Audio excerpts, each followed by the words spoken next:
Triomphe Congo TV est une chaîne d'analyse politique, économique, sociale et culturelle. Congolais de partout, aimez votre chaîne, abonnez-vous, likez et activez la notification. Vous voulez la bonne information?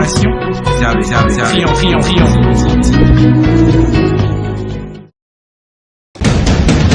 La République démocratique du Congo, c'est le plus grand pays d'Afrique centrale.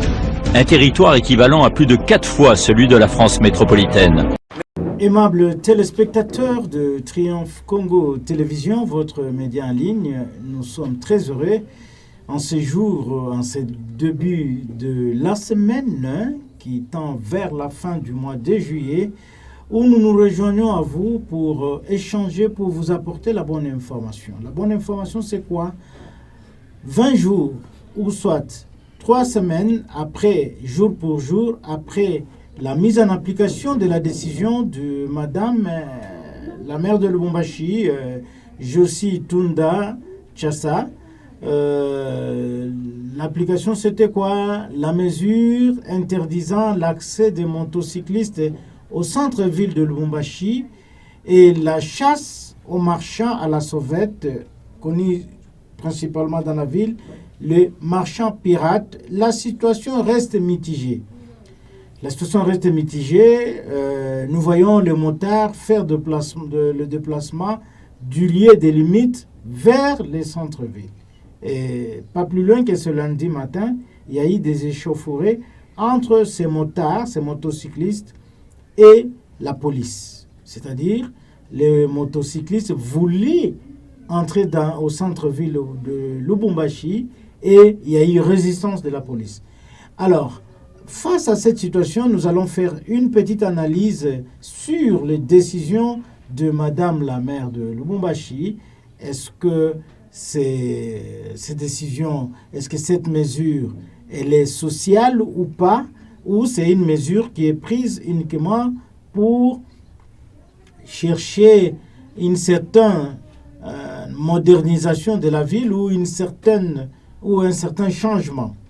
Alors, aimables téléspectateurs, pour en arriver là, je vous demande une chose, c'est de vous abonner massivement sur votre chaîne Triomphe Congo TV. Nous sommes dans plusieurs plateformes, nous sommes sur TikTok, nous sommes sur WhatsApp, nous sommes sur Facebook, nous sommes sur Instagram, nous sommes sur YouTube, nous sommes également sur X, que les autres appellent encore Twitter, à l'adresse @CongoTriomphe.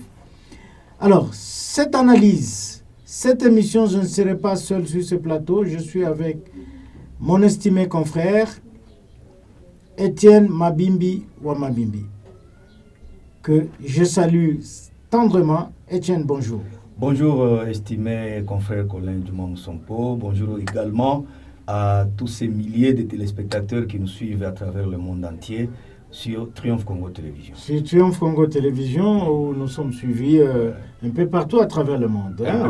Ça fait une fierté pour nous. C'est toute une fierté parce que nous recevons toujours des commentaires dans presque tous les continents qui viennent pour nous encourager et nous porter aussi des remarques parce que nous évoluons aussi sur base des remarques et des suggestions et ils sont très contents de ce service que nous leur rendons au quotidien. Voilà, Étienne, aujourd'hui nous nous retrouvons dans la ville de Lubumbashi où Madame Joyce Tunda Tchassa, qui est maire de la ville adjointe de Lubumbashi, a pris la mesure d'interdire l'accès au centre-ville de Lubumbashi des motocyclistes.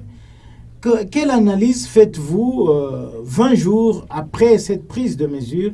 La situation, selon vous, comment vous la trouvez? La situation va de mal en pire. Prendre des mesures comme ça, c'est bien. Nous pouvons illustrer cela, par exemple, dans la ville de Kinshasa, la capitale, où il y a les grandes institutions du pays. Combien de fois l'autorité provinciale a pris des mesures pareilles et quels étaient les résultats?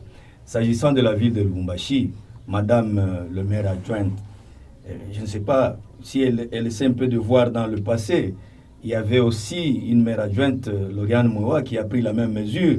Quelle était la conséquence? Moi, je pense que prendre une mesure pour interdire l'accès aux motocyclistes d'entrer en ville ce n'est pas mauvais, mais toutefois, il faut savoir que la période pendant laquelle nous traversons, c'est une période de turbulence, c'est-à-dire le coût de vie. La situation... Le social du Congolais au quotidien, c'est dégradant, vous voyez un peu.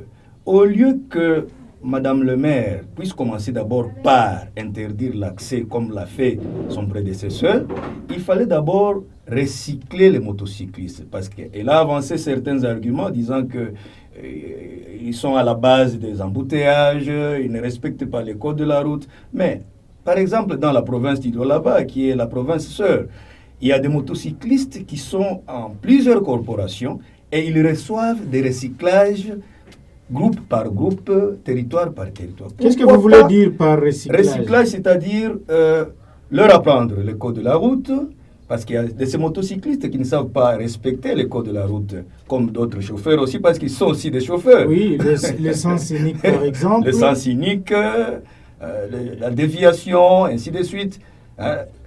La perte de vitesse, vous voyez un peu. Oui, ce sont des notions... Créer même des arrêts où les stationnements, où on peut positionner ces motocyclistes, ce serait quand même une bonne chose. Voilà. Au centre-ville avec des règlements rigides. Il suffit tout simplement...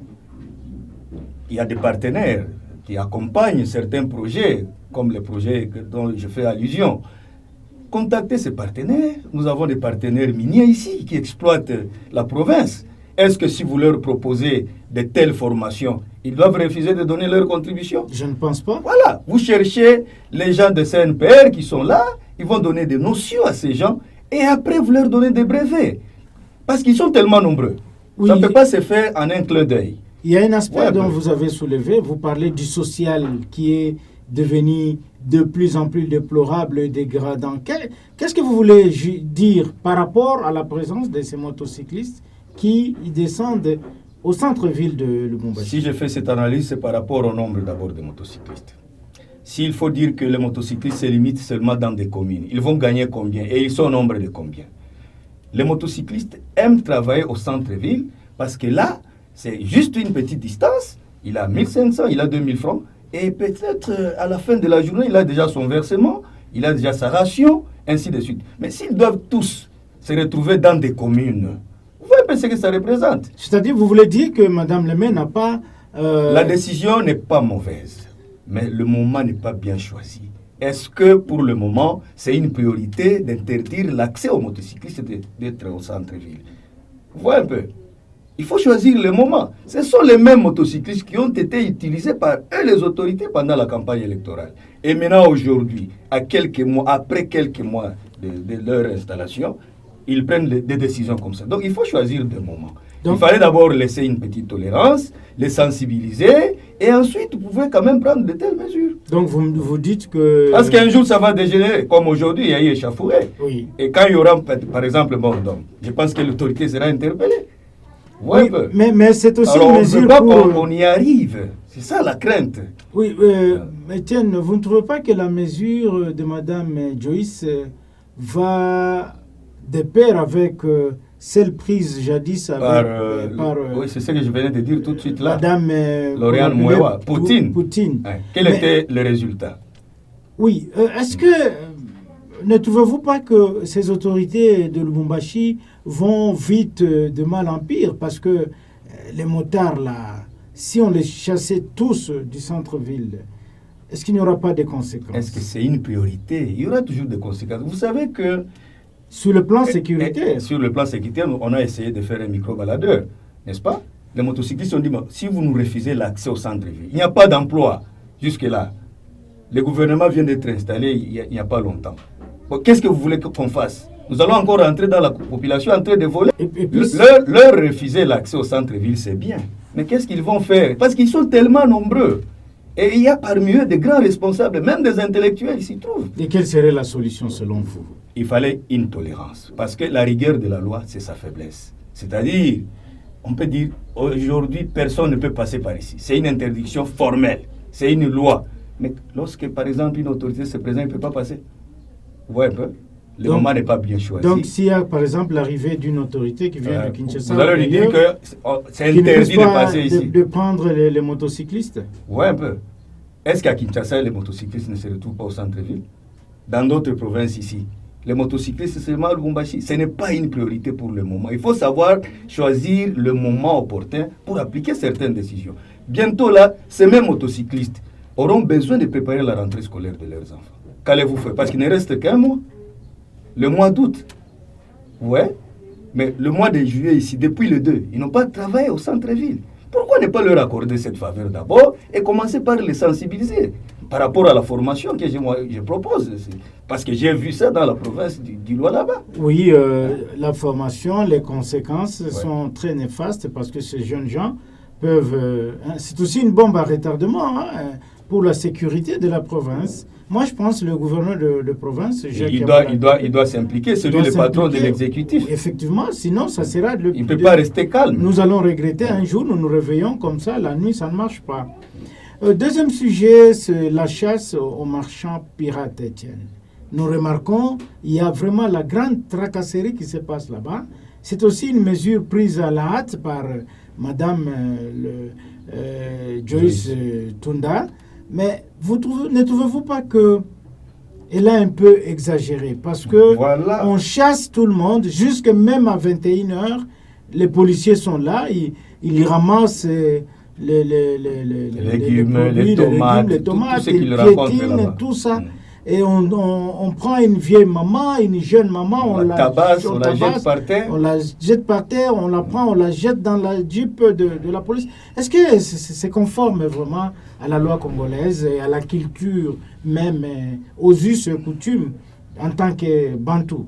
Nous ne sommes pas contre les mesures prises par l'autorité urbaine, Madame Joyce Tunda. Non, nous ne sommes pas contre, mais nous nous analysons par rapport aux conséquences. Vous savez, à un certain moment, les services de sécurité ont des débordements. Voyez un peu. Lorsque vous dites aux services de sécurité, allez arrêter tout celui qui fait ça. Mais il y aura toujours des débordements à un certain moment, parce que nous savons tous, sans ignorer, qu'il y a des éléments qui sont indisciplinés au sein des services de sécurité. Vous voyez un peu. Est-ce que le marché à la sauvette jusqu'à 20h, 21h, pour quelle raison? Il fallait peut-être leur dire de telle heure à telle heure, on ne veut pas pouvoir vendre. Les gens vont vivre comment? Dites-moi un peu. Bon, s'il faut dire que tout le monde aille au marché pour vendre, est-ce que toute cette population ici va se retrouver là-bas? Oui, Etienne, vous dites ça, mais en France, les marchés pirates existent, même à Dubaï, même aux Arabies, les Émirats arabes, il y en a, même en Belgique, même aux États-Unis, il y a le marché. Il faut savoir choisir le moment. Oui. Il faut savoir choisir le moment. C'est une erreur de sa part. La vie est devenue très difficile. Il fallait sensibiliser les gens parce que le problème de l'insalubrité, ce n'est pas l'affaire de la mairie, c'est l'affaire de tout le monde. Quand le Congolais est sensibilisé mentalement, il va se dire non, j'ai fini de vendre, maintenant je vais ramasser mes histoires et mettre ça dans la poubelle. Par exemple, au lieu de les laisser sur la rue. Mais nous avons vu, il y a des exemples qui sont très positifs. Mais quand on commence à traquer les gens, on traque les motards, on traque les marchands pirates, mais finalement, où est-ce que nous allons? On traque aussi les taxi-bus. Quand ça va dégénérer, il y a même des arrêts qui sont délocalisés. Ça pose problème. Oui. Madame doit mettre un peu d'eau dans son vin. On ne refuse pas, il est l'autorité urbaine, mais qu'elle n'oublie pas que la situation est devenue de mal en pire chaque jour. Les jours, ces gens vont se réunir encore, parce qu'ils ont fait presque 20 jours sans travailler. Ils se consultent. Aujourd'hui, ils ont tenté.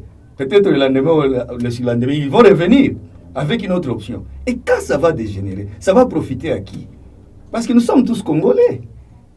À un certain moment, il faut avoir quand même de la tolérance pour prendre certaines mesures. Oui, Etienne, si nous regardons dans le passé, il y a Moïse Katumbi qui était gouverneur.